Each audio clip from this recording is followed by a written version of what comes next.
আসসালামু আলাইকুম সবাইকে।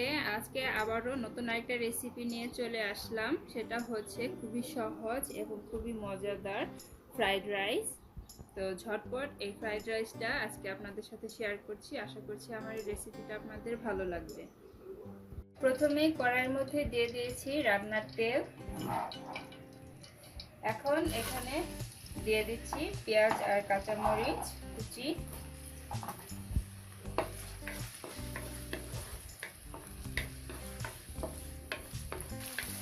পেঁয়াজটাকে হালকা ভেজে নিচ্ছি, যেহেতু আজকে আমি ফ্রাইড রাইস বানাবো, এজন্য পেঁয়াজটাকে আমি বেশি ভাজবো না, অল্পই ভেজে নেব।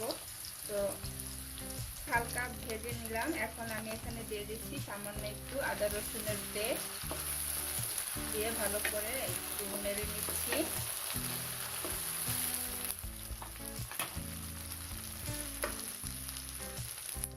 আদা রসুনটা হালকা ভাজা হয়ে গেছে। এখন এখানে আমি দিয়ে দিচ্ছি গ্রিন পিস। এখন আবারও একটু নেড়ে নিচ্ছি।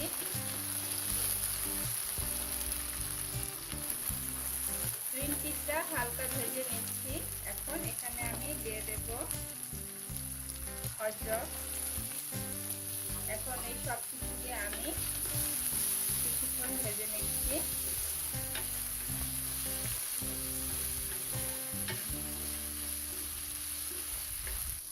দেখতেই পাচ্ছেন হরদগুলো ভাজা হয়ে গেছে। এখন এখানে আমি দিয়ে দিচ্ছি কয়েকটা আস্ত জিরা, আধা টেবিল চামচের মতো। এখন আবারও সবকিছু আমি হালকা নেড়ে নিচ্ছি। এরপর এখানে আমি টমেটো কুচি দিয়ে দেব। এখানে আমি একটা টমেটো কুচি করে নিয়েছি, সেটা দিয়ে দিলাম। এখন আবারও সবকিছু আমি ভালো করে নেড়ে নিচ্ছি।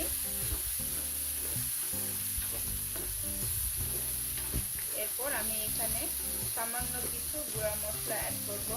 যেহেতু আজকে আমি ফ্রাইড রাইস বানাবো, এর জন্য এখানে হালকা মশলা দিতে হবে। এখন দিয়ে দিচ্ছি সামান্য লবণ।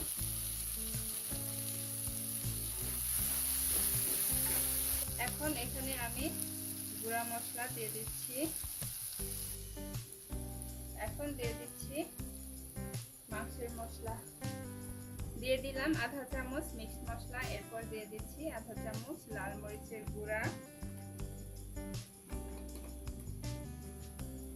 দিয়ে দিচ্ছি আধা চামচ ধনিয়ার গুঁড়া। এখন এই সব কিছু আমি নেড়ে নিচ্ছি। তো দেখতেই পাচ্ছেন সব মশলাগুলো আমার দেওয়া শেষ। এখন এই সব কিছু আমি একটু ভুনা করে নিচ্ছি। তো দেখতেই পাচ্ছেন আমি মশলাটাকে 2 মিনিট ভুনা করে নিয়েছি। মশলাটা একদম রেডি সবকিছু। এখন এখানে আমি রাইসগুলো দিয়ে দেব।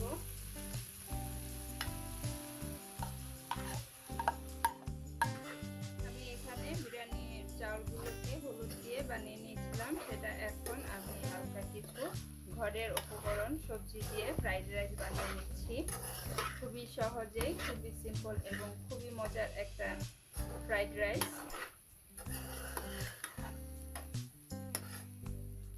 মশলাগুলো এখন এই বিরিয়ানি চালের সাথে ভালো করে আমি মিক্স করে নিচ্ছি।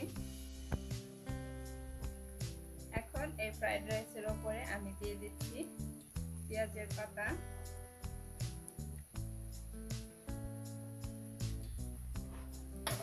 এখন এই সব কিছু আমি ভালো করে বিরিয়ানি ফ্রাইড রাইসের সাথে পেঁয়াজ পাতাটাকে ভালো করে মিক্স করে নিচ্ছি।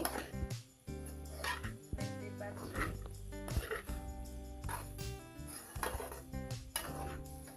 ফ্রাইড রাইসটা দেখতে পাচ্ছেন একদম রেডি হয়ে গেছে। এখন সর্বশেষ আমি এখানে কিছু ধনিয়া পাতা ছড়িয়ে দিচ্ছি। পুরাটাই খুশবুর জন্য, কারণ ধনিয়া পাতায় অনেক ভালো খুশবু আসে আর খাবারটাও অনেক বেশি টেস্ট হয়। দেখতেই পাচ্ছেন ঝটপট ফ্রাইড রাইস একদম রেডি, তৈরি হয়ে গেছে ঝটপট ফ্রাইড রাইস। তো খেতে খুবই মজা আর দেখতে পাচ্ছেন খুবই সুন্দর। তো আশা করছি আমার এই ফ্রাইড রাইসের রেসিপিটা আপনাদের ভালো লাগবে। যদি ভালো লাগে অবশ্যই বাসায় ট্রাই করবেন, সেই সাথে আপনাদের কেমন লেগেছে সেই মতামতটা অবশ্যই আমাকে জানাবেন। তো ভালো থাকবেন সবাই, আল্লাহ হাফেজ।